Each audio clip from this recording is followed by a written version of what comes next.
This is probably the worst case of animal neglect I've ever seen. Sheriff Chris Heitman says the grass isn't always greener on the other side of the fence, but in this case, it was. More than 100 animals were being kept on this rocky 180-acre property north of Vienna.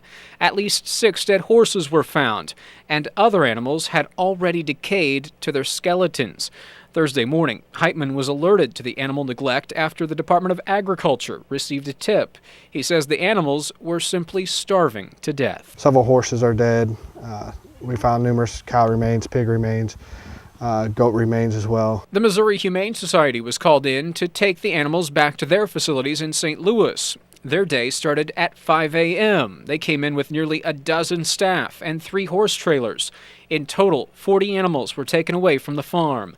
You can see here, some of these horses were extremely thin. Animal Cruelty Task Force Director Mike Perkins says scenes like this are becoming all too common. Dozens of animals neglected and left for dead. People try to hoard the animals thinking that they're going to do something good for them. And in the long run, they're actually hurting the animals, and they just don't realize it. In this case, he thinks the man was overwhelmed by the number of animals and the financial burden. Reach out for help.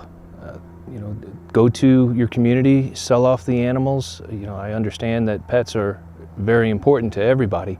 However, you have to look at the conditions of the animals and what you can conceivably do for them. The owner's name isn't being released yet because he hasn't been charged with a crime. At a hearing next week, a Marys County judge will then decide what will happen to the animals.